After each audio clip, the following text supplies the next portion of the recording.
Cuando, después de los avatares que vive la Revolución Francesa y cuando la República va tomando sus formas, después de la peripecia bonapartista, ya casi a mediados del siglo XIX, la República Francesa hace suyo libertad, igualdad, fraternidad y quitan lo de muerte, porque la guillotina había sido demasiado expresiva en la forma de hacer valer la misma propuesta. La crisis es económica, no hace falta mucho insistir en ello, y tiene que ver con eso que llamamos la conciencia de la globalización y la idolatría del dinero.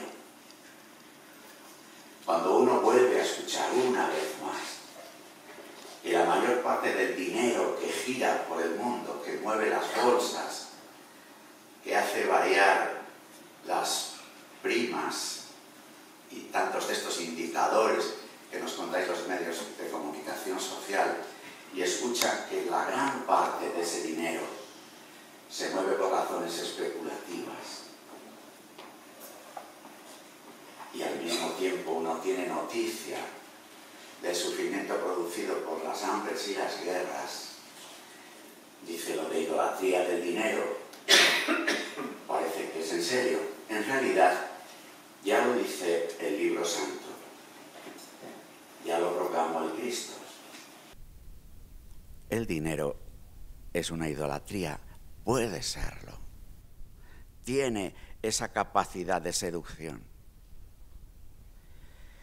Pero la crisis también dice de tercera revolución industrial, según la terminología aprobada, digamos, de manera solemne en el Parlamento Europeo en el año 2006, cuando se habla de una nueva fase, según los historiadores podríamos decir, primera, segunda, tercera, cuarta, quinta, vaya usted a saber, pero en ese cruce de caminos, entre lo que supone un paso nuevo en la comunicación de los humanos y la aparición de nuevas fuentes de energía, con lo que está suponiendo la revolución tecnológica digital, con lo que llama a la puerta el Internet de las cosas, las impresoras en 3 dimensiones, la posibilidad de un crecimiento económico a coste marginal cero, con lo cual incluso la propia teoría de la plusvalía,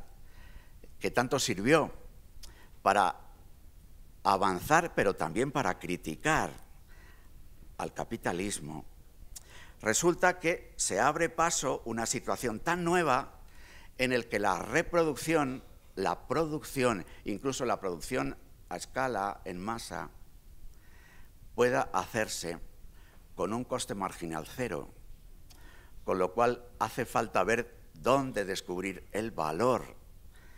Y lo mismo, el valor empieza a estar no solo en el dinero. Es decir, que la crisis económica que estamos viviendo, que es dura, que produce montañas de sufrimientos, sobre todo en lugares lejanos a donde estamos, también es la apertura a un nuevo tiempo.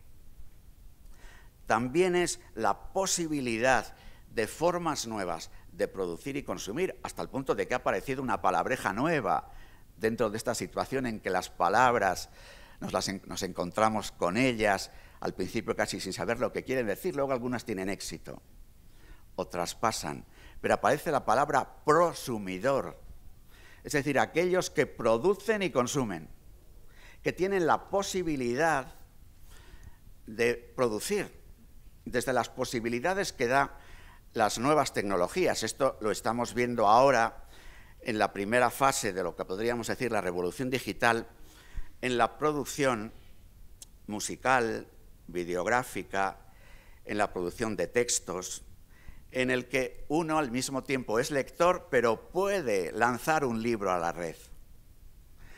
Uno le gusta la música y la escucha, pero al mismo tiempo puede lanzar un producto musical. Esta realidad de las formas nuevas de producción ha acabado con los videoclubs, está a punto de acabar con los kioscos, No sé qué pasará con los periódicos de papel, pero es que los digitales tampoco acaban de tirar del todo. Pero bueno, hay una situación nueva, una situación que permitiría en la relación entre nosotros y en la relación común con la naturaleza poner en marcha eso que también los sociólogos y los economistas del nuevo tiempo llaman el procomún colaborativo. Es decir, volver a plantearnos el bien común. Llevamos 30 años en el que el bien común, incluso en los programas de los partidos políticos, ha sido sustituido por el interés general. Interés general que casi siempre es el mínimo común divisor de montañas de intereses corporativos, montañas que suelen tener una cúspide, con lo cual los intereses corporativos son menores. Reaparece el bien común como una posibilidad, además, de vivirle desde un protagonismo inédito de los propios ciudadanos. Me podréis decir que en el dibujo de la crisis predominan desde los hechos, desde el dolor de tanta gente, sus consecuencias trágicas. Pero evidentemente esta crisis no solo es trágica, es también dramática. Y el drama es una interpelación a la libertad. El drama es esa llamada que a cada generación se le hace de responder desde su libertad a la construcción de la justicia, al bien común. La crisis que es económica y que desde la economía es evidentemente política, bien que lo estamos diciendo en España, pero seguramente lo puedan decir de otra manera los ingleses, escoceses y galeses, lo puedan decir de otra manera los italianos, los griegos, los portugueses, los franceses, por estar solo en el espacio común europeo. Porque qué decir de Venezuela, nación a la que quiero especialmente y en la que en los últimos 10 años he visitado casi anualmente. Qué decir de Colombia, después de haber visto los resultados del referéndum. ¿Qué decir de lo que expresa el referéndum de Hungría? Y por favor, no hagamos juicios anticipados, porque lo que se sometía a referéndum en ambos casos son realidades muy complejas, a las que a veces la técnica del referéndum propone soluciones simples. Y es lógico que se produzcan situaciones que sorprenden, como sorprendió el Brexit frente al Remain, como ha sorprendido el no de esta mañana o la escasa participación en Hungría. La crisis, que es económica y política, es antropológica. Es de concepción de lo humano, en nuestro ser y en los latidos profundos del corazón. La libertad, el amor, la alegría. Pero es antropológica porque desde el punto de vista de lo cuantitativo vivimos un invierno demográfico en Europa que habría de leerse también para explicar la crisis y que habría de abordarse para poderla superar. Del invierno demográfico lo que sí que nos llega es el envejecimiento. Pero el envejecimiento de nuestras sociedades no se está produciendo solo porque los avances médicos nos den más esperanza de vida, sino porque al mismo tiempo que eso se produce, no hay relevo. Incluso, la semana pasada se presentó un libro de una feminista redomada, podríamos decir, si se me permite la expresión, en el que la liberación de la mujer aparece como definitiva cuando se libere de esa pesadísima carga de traer hijos al mundo. Hay una cuestión antropológica importante que necesariamente hemos de abordar, aunque sea políticamente incorrecto. La diferencia sexual tiene significado y es bueno reflexionar sobre el significado del mismo. Pero es que, además del invierno demográfico, de la propuesta de una cultura casi estéril, hay, podríamos decir, como un intento de solución de recambio, una propuesta llamada transhumanista. La verdad es que este tiempo del final de la modernidad y del comienzo de un tiempo nuevo no sabemos muy bien cómo llamarle. Durante un tramo hemos dicho posmodernidad, otro rato dijimos tardomodernidad, otros dicen ahora sobremodernidad, algunos empiezan a decir transmodernidad. Y al hilo de la transmodernidad también una propuesta de hombre y mujer diferente, transhumana, que incluso las propias máquinas, las nuevas tecnologías, los implantes y los trasplantes, pero ahora no ya de titanio, ni de cerdo, ni de otro humano, sino de chips,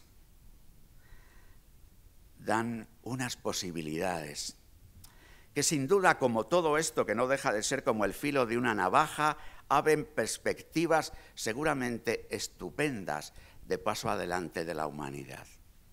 Pero al mismo tiempo no lo podemos negar. Aparecen nubarrones, preocupaciones hondas, hasta el punto de que tantos en este tiempo hemos dicho, incluso de aquellos que tratan de gestionar la salida de la crisis. La crisis que vivimos no solamente es una crisis económica, es una crisis de valores. Pero perdónenme, decir crisis de valores ya significa poco. Llevamos 30 años de educación en valores en las escuelas. Y educación en valores significa poco, porque en realidad los valores se pueden convertir en banderas ideológicas o en argumentos para la campaña de un día, pero difícilmente generan personas virtuosas que encarnen esos valores que se proclaman. Se ha dicho más aún, es una crisis moral. Pero al hablar de una crisis moral, tenemos el riesgo de quedarnos en decir, es una crisis porque hay comportamientos inmorales. Y especialmente nos sale la corrupción. Y podemos incluso ir a otros campos que en los medios públicos aparecen como comportamientos morales especialmente condenados o denigrados. Pero la crisis moral no es solo de comportamientos morales, siempre ha habido crisis de comportamientos morales, nunca nadie nos ajustamos a la moral que proponemos. Por eso algunos somos católicos, porque acogemos la misericordia y el perdón, porque sabemos, claro que sí, que somos incoherentes e infieles, pero sabemos que existe el perdón con el propósito de enmienda, con el dolor del mal producido. Pero es que hoy la crisis de la moral no es de los comportamientos solo, sino sobre todo de la propia comprensión de la moral, de su fundamentación, del significado de la conciencia moral como apertura a la verdad de alguna manera sellada en el corazón y ofrecida en el común desde fuera, para que la conciencia solo sea el residuo, la residencia de la autonomía, del pequeño poder de cada uno. Con lo cual, a la hora de ponernos de acuerdo en los comportamientos morales, tenemos que hacer consensos, que terminan siendo consensos de mínimos. Tenemos que hacer votaciones en las que tantas veces una opinión pública trabajada desde antes acepta como pan bendito propuestas morales sin fundamento. ¿Qué decir, hablando de la conciencia, del discernimiento moral? Yo creo que esto no entra en el informe PRISA, queridos amigos que estáis en la educación. El informe PRISA no en vano le encarga a la OCDE. Lo que mira es si los alumnos saben matemáticas y física, saben segunda lengua o tercera lengua, pero le importa menos si se produce la generación de unos ciudadanos en los que la conciencia y el discernimiento moral pueda ser un cauce al menos ofrecido. Y así el propio Estado democrático, secularizado, aconfesional, vive de presupuestos normativos, de presupuestos morales incluso, que él mismo no es capaz de garantizar. Porque ningún gobierno puede producir ciudadanos morales, sino por el contrario, son los ciudadanos morales frecuentemente inspirados en creencias, en religiones. En el humanismo cristiano podemos ofrecer algunos de nosotros, quienes favorecen la democracia. Porque si no, el único universo político-moral que nos queda es el procedimental, el seguir los procedimientos. Y si los procedimientos se han seguido y las cosas se han aprobado por mayoría, son morales. Así, nuestro propio Estado es ambicioso en lo previsor, pero sin embargo fracasa porque quizás no pueda ser de otra manera a la hora de orientar a la sociedad civil hacia el bien común. Porque la pérdida de la noción del bien y la caída del interés por buscar la verdad están seguramente entre las raíces de los problemas que damos en llamar crisis moral de nuestro tiempo. En torno a la libertad, a la igualdad, a la fraternidad, se quiere organizar el tiempo moderno. En realidad, lo que nosotros hemos podido conocer en estos 2 siglos ha sido un intento de organizar el común desde la libertad, desde la igualdad.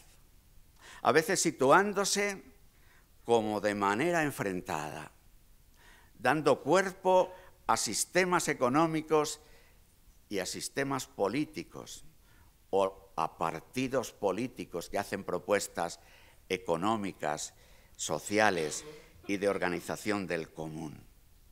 En la afirmación de la libertad está la afirmación de la dignidad de todos y de cada uno, de la dignidad afirmada y que saliendo del antiguo régimen fue, digamos, como una bendición que hombres y mujeres dijeran: todos somos dignos, todos, sea cual sea el estamento, la situación, la clase, se dirá décadas después, todos somos dignos.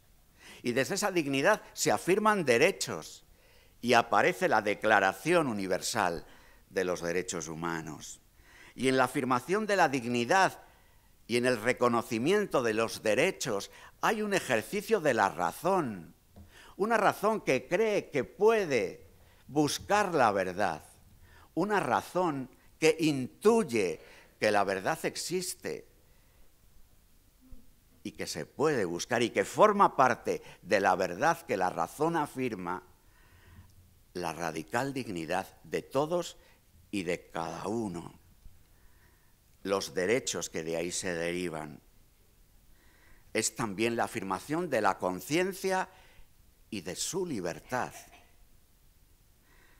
También en torno a la libertad se va a ir diciendo propiedad privada, economía de mercado, y aparece un sistema económico que se venía gestando desde décadas anteriores, el capitalismo.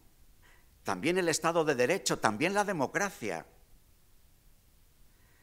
Poco a poco, la dignidad, los derechos, la razón, la conciencia se van haciendo afirmación de autonomía radical. Y el sujeto digno y depositario de los derechos es cada vez más comprendido como individuo. Como individuo. La palabra persona, que es aportada al común de la reflexión filosófica y también jurídica y política por el cristianismo, en la reflexión que se hace sobre la Trinidad, sobre qué significa eso de decir que Jesucristo es verdadero Dios y verdadero hombre, que afirma que Dios es su Padre, que Él es el Hijo, y que el aliento de amor que les une es el Espíritu que se nos comunica. Esa concepción de las personas divinas como ontológicamente relacionales se ofrece al común para que podamos decirnos, somos personas, no solo individuos de la especie. No es la relación algo posterior a nuestra condición de sujetos, sino que desde la primera hora de nuestro ser, de nuestra concepción, somos relación, fruto de una relación, llamados a vivir en relación, necesitados de relación, gozosos de las relaciones, convocados a hacer de las relaciones un tejido. La afirmación de la libertad que va poco a poco con todos los avances, con el ensanchamiento de la libertad y de las democracias. Hoy no hay ninguna dictadura que se presente a sí misma como dictadura. Todo el mundo reivindica que es democracia, todo el mundo afirma respetar los derechos humanos, porque esto afortunadamente se ha extendido como algo valioso para todos. Pero a veces el coste es la reducción de la persona a individuo, la desvinculación, la independencia, si preferís, como casi objetivo de la libertad. Cuanto más independiente soy más libre. Porque el otro al final siempre termina siendo un poco estorbo. Ese viejo, digamos, lema de las sociedades libres, que viene a decir, mi libertad acaba donde comienza la tuya, es un lema bien tramposo. Es bien tramposo. Porque en realidad, si esto es así, querido Javier, ya me has escuchado esta prédica más veces, si esto es así, tú me estorbas. Al final me estorbas. Si mi libertad acaba donde empieza la tuya, pelearemos por el sitio. Pelearemos por el sitio. No es extraño que las amistades cuesten en consolidar, que los matrimonios duren poco, que las alianzas se quiebren, porque si entramos en estas relaciones que tienen que ver con el vínculo, con esta precomprensión de nuestra propia realidad, de nuestro ser, el otro termina siendo un competidor, una amenaza. Evidentemente, no es que lo veamos así cada mañana, pero muchas mañanas sí. Por eso hay algunos problemas por aquí. La igualdad, también afirmada desde la dignidad, también tiene que ver con los derechos reconocidos a todos, con un deseo de crecimiento en el que esa igual dignidad se exprese también en unos iguales derechos, pero sobre todo la pasión, podríamos decir, por hacer verdadera la igualdad, tenía que ver en el primer tramo del recorrido con el bien común. El bien común, el de todos y el de cada uno. El bien común, como ámbito donde la libertad puede expresarse y donde la igualdad entre las personas y los pueblos puede también asegurarse. Desde la igualdad, la importancia de lo público, la economía social, el socialismo. Desde la igualdad, el Estado social de derecho. Desde un coloquio entre la igualdad y la libertad, el Estado llamado del bienestar. La educación, la sanidad, los servicios sociales. que todos en este tramo del camino que nosotros hemos podido vivir juntos, hemos valorado y lo reconocemos tanto que se nos tiemblan las piernas viendo que el estado del bienestar está en crisis y que teniendo nuestra propia nación, el Estado que la gestiona, digamos, la comunidad política que la nación española se ha dado para poder gestionar el común, tiene un déficit equivalente a su Producto Interior Bruto, vamos, una deuda global y un déficit anual insistente. Hombre, ¿cómo sostener este estado del bienestar cuando al mismo tiempo, cuando se pone en marcha y en su puesta en marcha hay unas previsiones demográficas en el que las pirámides de población, querido Fernando, eran pirámides de población en el que la base siempre más ancha que la cúspide de la pirámide de población? Si reunimos todos estos factores, seamos sinceros, el estado del bienestar o se transforma o es insostenible. Con las situaciones tan concretas que tiene en educación, en sanidad, en servicios sociales, ámbitos donde, por otra parte, se pone en juego la crisis antropológica. Porque, claro, es verdad que el estado del bienestar, en líneas generales, ha supuesto una buena noticia para los ciudadanos. Pero también es verdad que su forma de situarse afirma al individuo.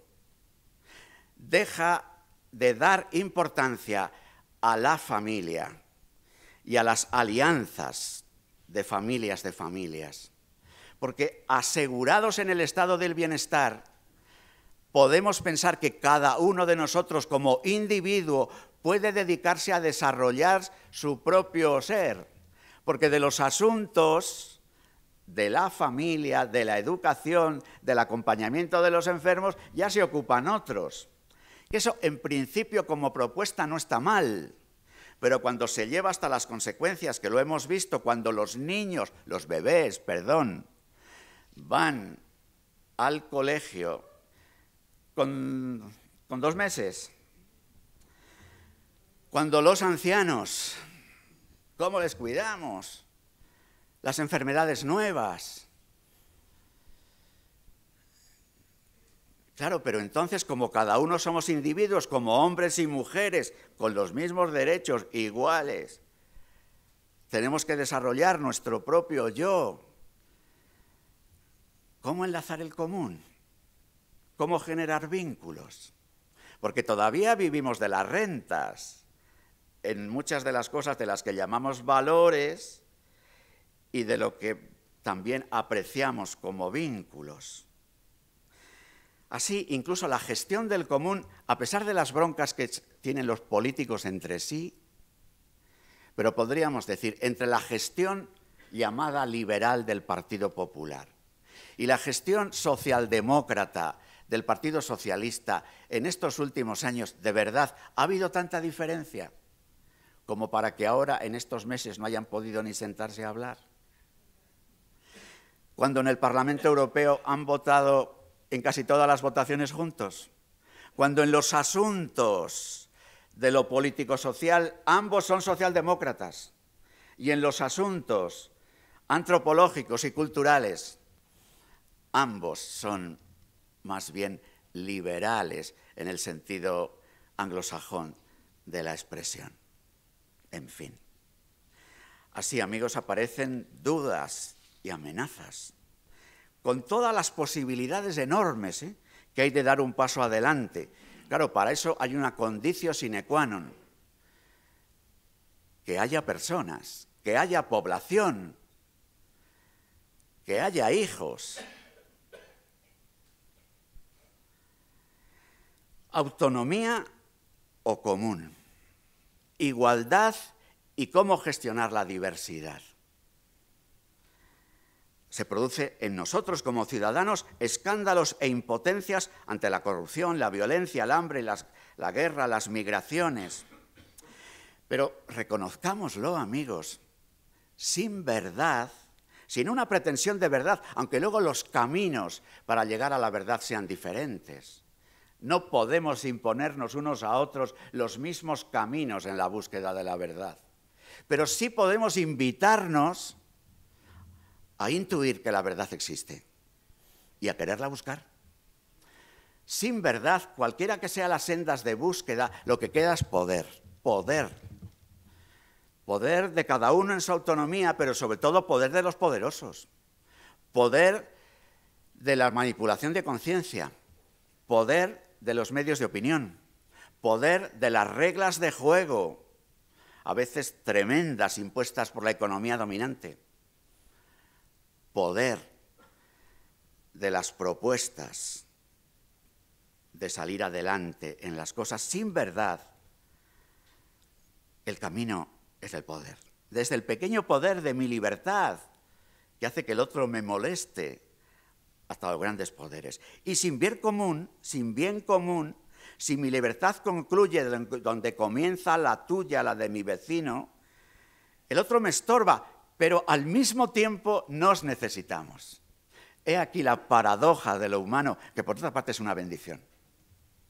Es verdad que todos somos más individualistas, pero también es verdad que nos gusta tener amigos, que nos gusta tener una buena tertulia, que nos gusta, valga esta expresión, que me gusta poco,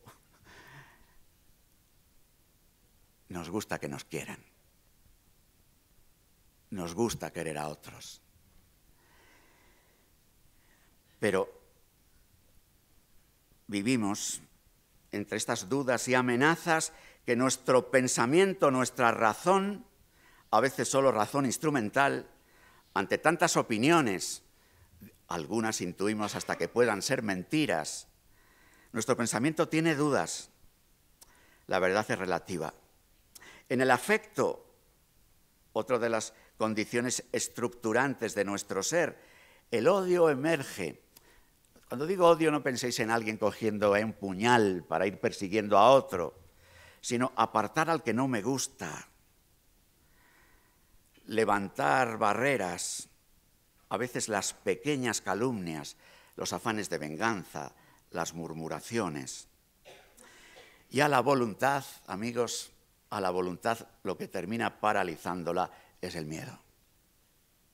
Así nos encontramos con que mentira, odio y miedo son los territorios del combate espiritual, del combate íntimo que estamos llamados a vivir, como propondré ahora, y que también se traduce de alguna manera en la plaza pública.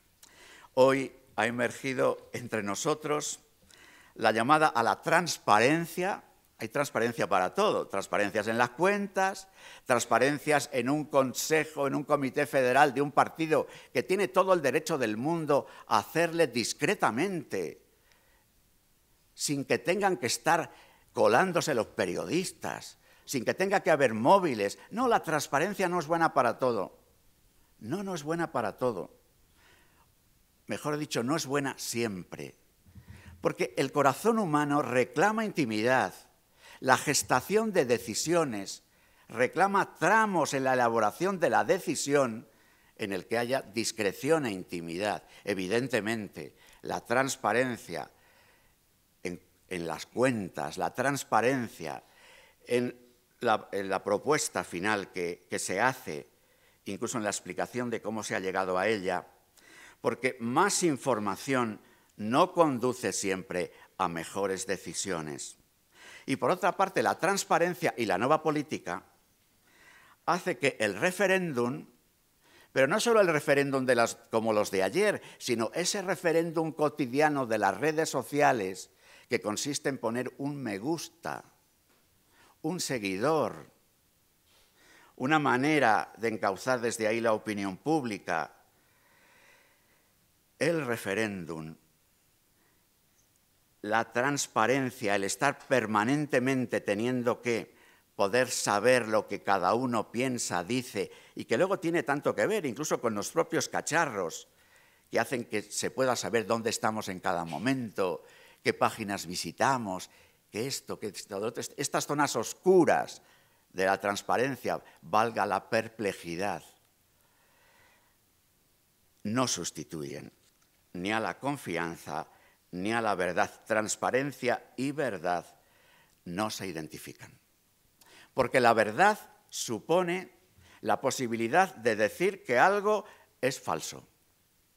Y la verdad supone sentido. La transparencia en sí misma no. Expresa lo que hay, verdad o mentira. Expresa el instante y la sucesión de sus instantes, aunque no haya un hilo que dé sentido. Fraternidad. ¿Me dejáis un cuarto de hora para expresar lo que quiero decir con fraternidad? Porque en realidad, al decir libertad, igualdad, fraternidad, hubiera querido poner en mayúsculas fraternidad. Primera afirmación. Creer en Dios hace bien y ayuda a hacer el bien. ¿Cómo poderlo decir esto? Yo me gustaría en este momento, que no soy obispo, no soy cura, soy un ciudadano, enseñar el carné y decir, creer en Dios me hace bien y hace bien. Porque la fraternidad,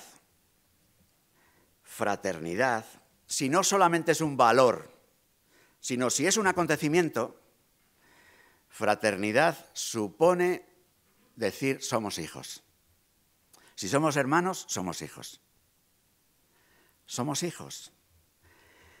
Y lo que esto lleva consigo, al ser hijos, hemos recibido un don. Si somos hijos, formamos parte de un vínculo. El vínculo nos precede. El vínculo nos expresa. El vínculo no es un añadido. Somos, porque somos hijos. Así, a imagen y semejanza del Dios en quien yo creo, somos uno y tres. Uno y tres. Es decir, uno, yo,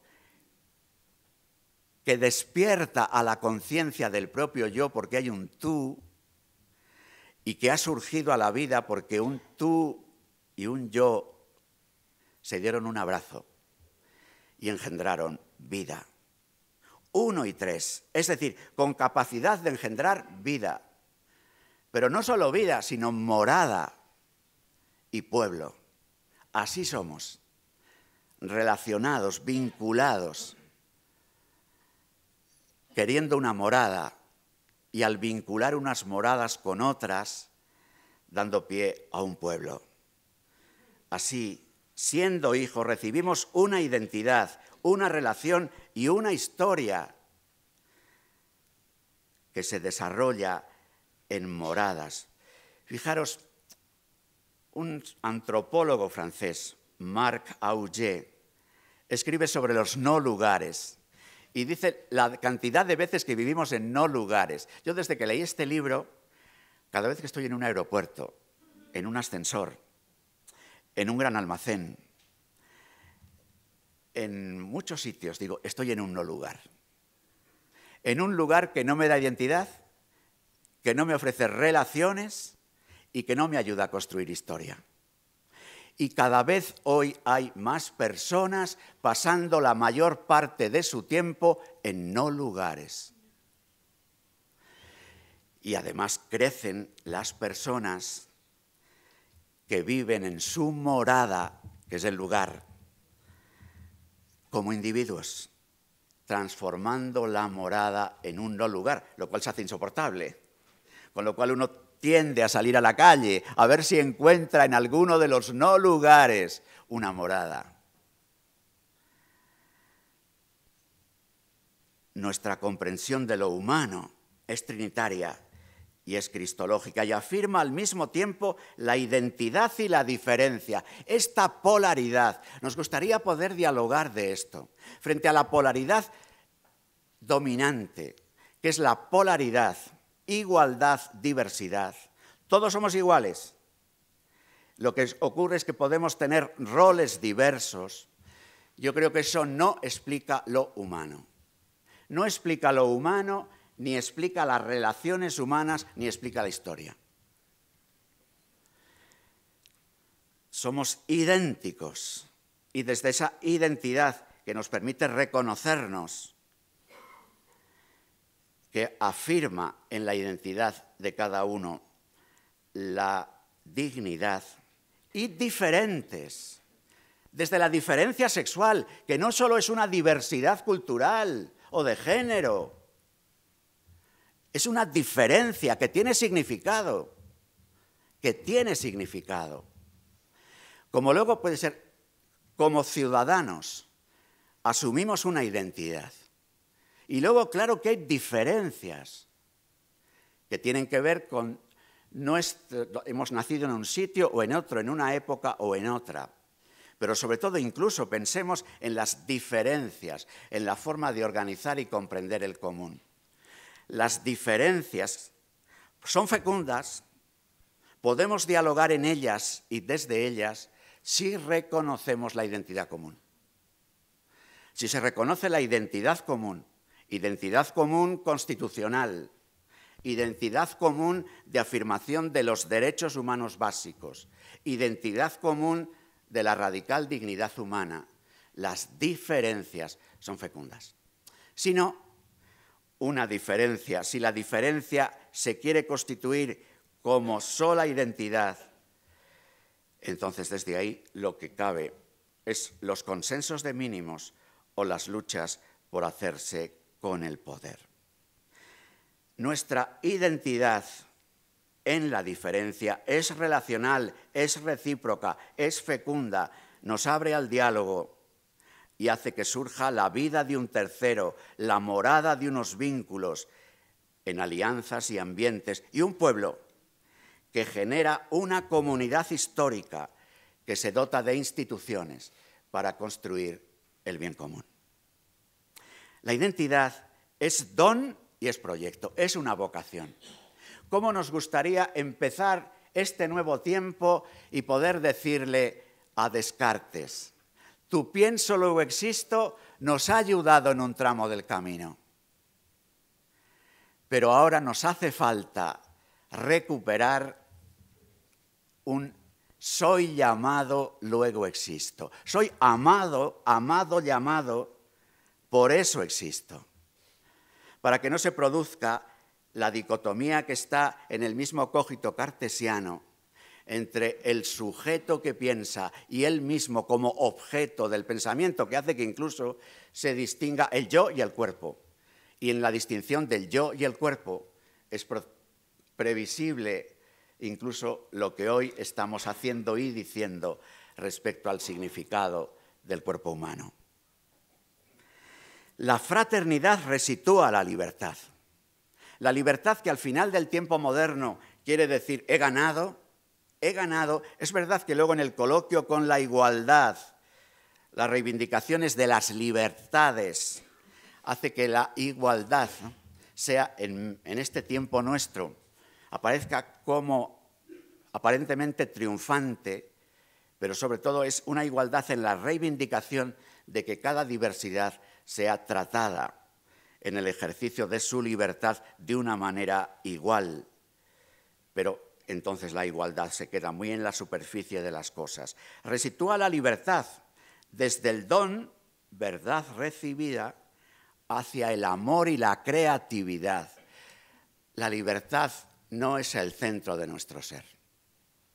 El centro de nuestro ser es el amor. Y para poder responder a la llamada del amor, somos libres.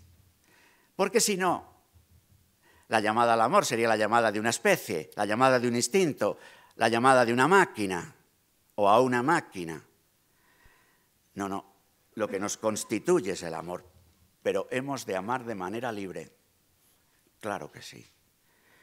Por eso somos libres. Ahí se cuela por medio la responsabilidad, porque la llamada del amor pide una respuesta y para poder responder hace falta la libertad. Pero la libertad tiene su sitio, que hay que ponerla en relación con amor y responsabilidad. Cuando se idolatra, cuando se pone en el centro, cuando se descifra como desvinculación, organizar el común es un imposible. o hace falta que emerjan nuevos y sutiles totalitarismos para organizar un común de una libertad desnortada y desvinculada. Hijos, libertad e igualdad resituadas. No somos individuos iguales y diversos, sino somos personas idénticas y diferentes, recíprocas y fecundas, no solo en la fecundidad biológica, sino en la fecundidad histórica y creativa. La fraternidad habría de hacer, hermanos, que pusiéramos en marcha, hermanos, lo he dicho intencionadamente, no penséis, este se cree que está en el púlpito, no, creo en la fraternidad. Pero la fraternidad pide de nosotros que surjan asociaciones en favor de los deberes humanos. Afirmar la fraternidad es hacer un elogio del deber como respuesta a la llamada del hermano, del deber como convicción que se hace ejercicio de la voluntad para que la fraternidad no sea solo un valor o una banderita, sino una experiencia, un acontecimiento. El deber pide, por tanto, un protagonismo social. Dice un filósofo del derecho italiano, Roberto Espósito, que la palabra comunidad, tan utilizada en tantos foros, en tantos ámbitos, ha quedado un poco desvirtuada, porque parece que hablar de comunidad o tiene que ver con que seamos personas que nos queramos mucho o que compartimos unos bienes. Él escribe un par de textos que a mí me han resultado súper interesantes, que uno se llama Communitas y otro se llama Inmunitas. Y lo sitúa como en una dialéctica de contrarios. Él dice, la sociedad del bienestar, las sociedades del final de la modernidad han logrado que crezca en las personas, pero también en los pequeños pueblos, en las corporaciones, la inmunitas. El deseo de ser inmune a los problemas del otro, los italianos del norte de los italianos del sur, los españoles del este de los españoles de otras zonas, ¿no? Cada persona de su vecino, a veces el esposo de la esposa, o los padres de los hijos, o los hijos de los padres, una inmunitas. Ser como inmune a lo que supone el contagio de la vida, el contagio de la fraternidad, el contagio del común. Y él propone la communitas. ¿Y qué entiende por communitas? Comunus. Es decir, personas que reconocen haber recibido un don, que ese mismo don es un munus, una tarea, un servicio, un encargo. La communitas es la comunión, la comunidad de personas que se saben con un encargo compartido. Por eso esta visión de la communitas, que es munus, que es onus, deber, que es officium, ministerio, hace que se entiendan los grupos siempre abiertos y que no podamos entender la comunión, desde la comunión de la Iglesia a la comunión familiar o la comunión de las organizaciones sociales y políticas, como algo cerrado sobre sí mismo, como algo corporativo o de defensa de los propios intereses, como una inmunitas compartida, sino una permanente apertura a la salida, a la misión, a la entrega del don recibido, a la realización del encargo recibido. Así, la crisis del estado del bienestar pide su transformación. No sabemos muy bien cómo llamarlo. Está empezando a tener un cierto éxito la expresión de avanzar en el estado del bienestar con la sociedad de los cuidados. Yo acojo ahora esta expresión por hacer también un homenaje al Papa Francisco. No es que el Papa Francisco elabore la sociedad de los cuidados, pero en Laudato Si emplea la palabra cuidado 40 y tantas veces. Y al hablar de las relaciones de unos con otros, pero de las relaciones de unos con otros también en lo que él llama compromiso social, caridad social o política, en el cuidado de la naturaleza, del planeta y en el cuidado de los sujetos, emerge una sociedad de los cuidados al servicio de un desarrollo humano integral, que no solamente es un desarrollo humano material o materialista, sino que es un desarrollo humano integral, por tanto, de todas las potencialidades de lo humano. La sociedad de los cuidados, no me quiero entretener ya más en esto, supone una afirmación de la dignidad, del bien común, de la justicia, solidaridad y de la subsidiariedad, del protagonismo de la sociedad civil, digámoslo así, que haga posible ir sustituyendo o transformando el estado del bienestar en la sociedad de los cuidados en un protagonismo de la sociedad y del mercado, si queréis, en el propio intercambio de dones y servicios en la sociedad, una intervención de las administraciones públicas y también lo que Benedicto XVI en Caritas in Veritate llamaba economía del don. El don, el regalo de la vida, popularmente voluntariados. La sociedad civil que se organiza y pone en marcha hospitales o escuelas o servicios sociales diversos, que no son una amenaza de lo público, que cuando hacemos propuestas desde la Iglesia, por ejemplo, de estar en el mundo de la educación o de la sanidad, no es por hacer de menos a lo público, eso es espacio público. Lo que planteamos es que lo que se vive en el espacio público puede ser gestionado de diversas maneras y en la sociedad de los cuidados seguramente la gestión habría de ser colaborativa entre lo público, la iniciativa social y el propio don que se regala. Termino haciendo una triple invitación. Primero, una invitación a acoger lo que significa el Dios comunión, el Dios Padre que nos ofrece el don de la tierra como hogar, de la humanidad como familia y de la vida como una herencia de vida eterna. Del Dios Hijo, Jesús, el Cristo, que por una parte nos hace ver que el corazón humano está bien hecho, que está bien hecho, que lo que nosotros reconocemos en nosotros y en los demás, latidos de libertad, de amor, de alegría, de entrega, de servicio, lo encontramos reflejado en el hombre, ecce homo.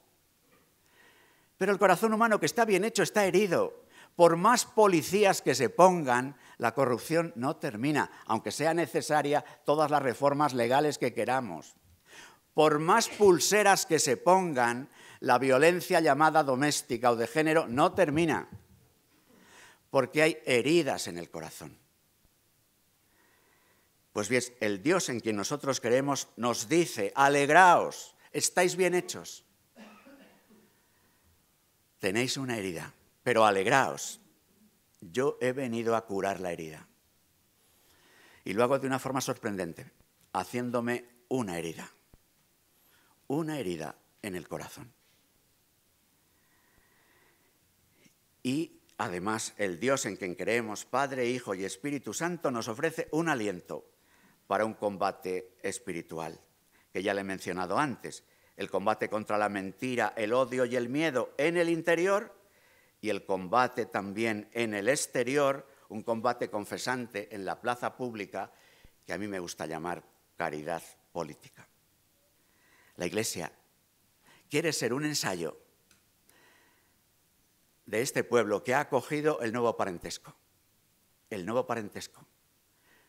Hermanos, para recordarnos a todos que lo somos y desde ahí resituar la libertad y la igualdad. La última palabra que quería deciros, la última propuesta me invita a callar, porque la propuesta que quería haceros es silencio, para poder adentrarnos en el combate espiritual interior y para poder tomar conciencia de nuestra condición de hijos y hermanos y la llamada que recibimos a la construcción del bien común, hace falta, amigos, cada día tener un tiempo de silencio.